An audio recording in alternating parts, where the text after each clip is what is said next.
છોટાઉદેપુર જિલ્લાના કદવાલ તાલુકાના એક નાનકડા ગામે જમીન વિવાદની અદાવત રાખી 13 વર્ષની કિશોરીની તેના જ પિતરાઈએ નિર્મમ હત્યા કરી નાખી। જોકે હત્યારાને ગણતરીના કલાકોમાં જ કદવાલ પોલીસે ઝડપી પાડી જેલ હવાલે કર્યો। વાત છે છોટાઉદેપુર તાલુકાના નાનકડા ગામની કે જ્યાં એક નાનકડા પરિવારમાં માતા પિતા અને દાદી સાથે એક 13 વર્ષની કિશોરી રહેતી હતી।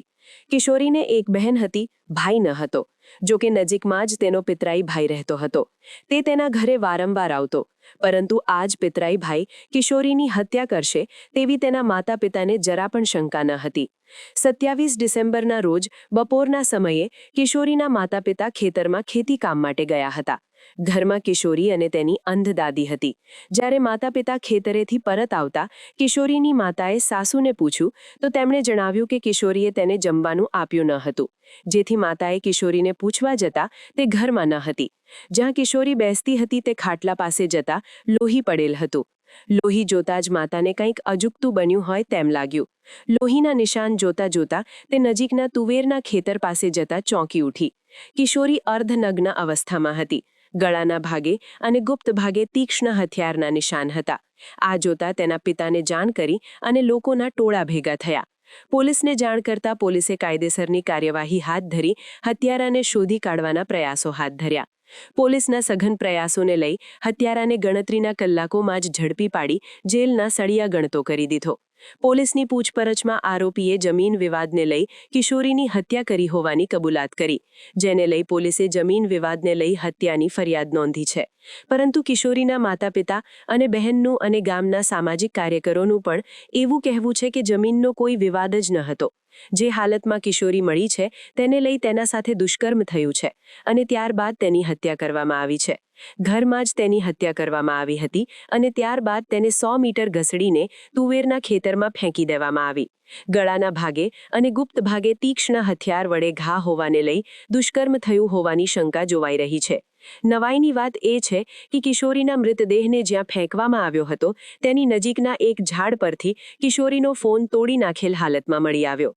પોલીસ દ્વારા હત્યારાને ઘટના સ્થળ પર લાવી રીકન્સ્ટ્રક્શન કરવામાં આવ્યું। હત્યારાએ કેવી રીતે તેની હત્યા કરી તે બાબતની ઝીણવટભરી તપાસ આદરી હતી। હત્યારો હત્યા કરી તેના ઘરે ગયો હતો ત્યાં પણ પોલીસ તપાસ અર્થે ગઈ હતી। ગામમાં સન્નાટો છવાઈ ગયો, પરંતુ માતાનું રુદન અટકતું નથી। માતા પિતા અને બહેન હત્યારા તેના ભાઈને ફાંસીની સજા થાય તેવી માંગ કરી રહ્યા છે। એક પિતરાઈ ભાઈએ જ જે રીતે ખૂની ખેલ ખેલ્યો તેને લઈ આખા ગામના લોકો નરાધમ પર ફિટકાર વરસાવી રહ્યા છે। હાલ તો પોલીસે જમીન વિવાદમાં હત્યાને લઈ તપાસ આદરી રહી છે। કિશોરીના મૃતદેહને ડોક્ટરો દ્વારા પોસ્ટમોર્ટમ કરવામાં આવ્યું છે। પોસ્ટમોર્ટમ રિપોર્ટમાં દુષ્કર્મ સાથે હત્યા સામે આવે તો નવાઈ નહીં। ગઈ તારીખ 27/12/2025ના રોજ કદવાલ પોલીસ સ્ટેશન વિસ્તારમાં એક સગીર વયની દીકરી ઉંમર વર્ષ આશરે 13ની લાશ તુવેરના ખેતરમાંથી મળી આવેલ। લાશના ગળાના ભાગે ઈજાના નિશાન હતા, તેમજ લાશના ભાગે શરીરમાં લોહી જણાઈ આવેલ।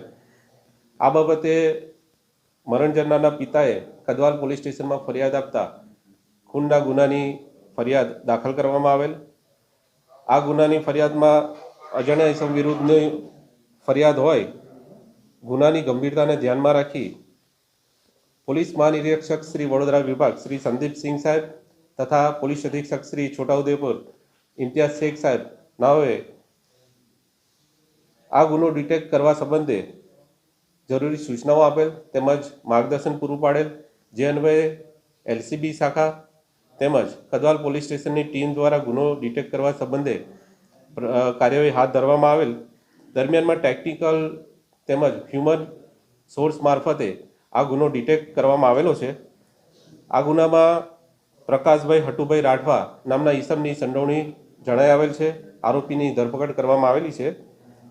આગામી મરણ જનાર સગીર વયની દીકરીનું પેનલ ડોક્ટર શ્રી દ્વારા PM કરવામાં આવેલ છે।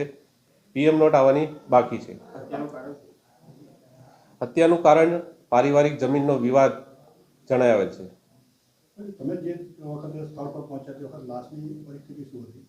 લાશ ઉપર જોતા ઉપરના ભાગે ટોપ પહેરેલો તે લોહીથી ખડાયેલું હતું। લેગીસનો એક સાઈડનો ભાગ ઉતરેલો જણાયેલો હતો। જી, આરોપી દ્વારા એક કબૂલાત કરવામાં આવે છે। તેણે પોતે મકાનની અંદર જે ફરિયાદી છે એમના મકાનની અંદર સગીરભાઈની દીકરીનું ખૂન કરેલ.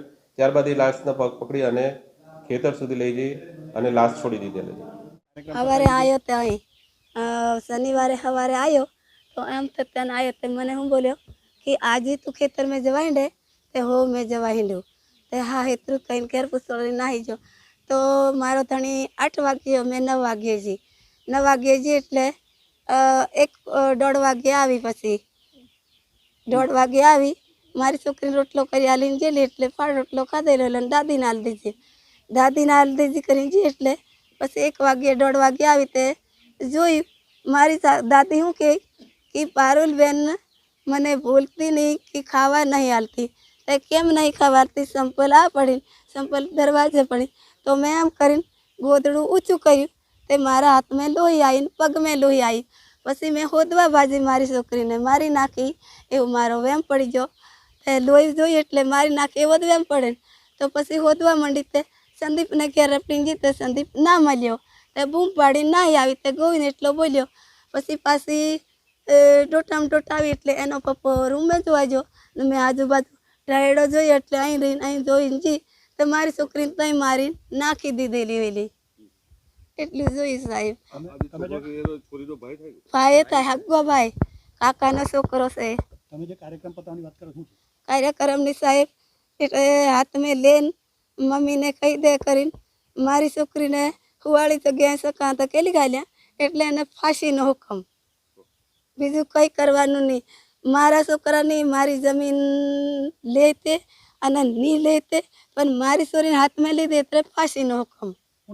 હા સાહેબ કે આવું ઘેરના માણસ આવું ના કરે એવી રીતે શંકા નહીં પડી પણ કે આનું ખેતર અહીં આગળ ભાગેનો એટલે એ આવે જાય તે દાડે હો આવેલો પણ કે પોતાનો ભાઈ આવું ના કરે એવી રીતે જ રહ્યા પણ આવીને આ બધું કરી નાખ્યું એટલે હાવ જમીનનું તો કોઈ લેવી દેવી નહીં હજુ પડી રહી સાહેબ જમીન કોઈ ખેડે ને એમને કામે નહીં ભણતું મારે સોરાની કે કોઈ નહીં ને જે મહેનત કરું નહીં મજૂરી કરાય કંઈ નહીં ઘેરનો ઘેર શું કરવાનું મારે 2 છોકરીઓ હતી એને જિંદગીની સજા ફાંસીનો હુકમ આલવાનો સાહેબ અહીં મારે નજરે જોઈએ નહીં એટલું મેં કમ બીજું હું કમ.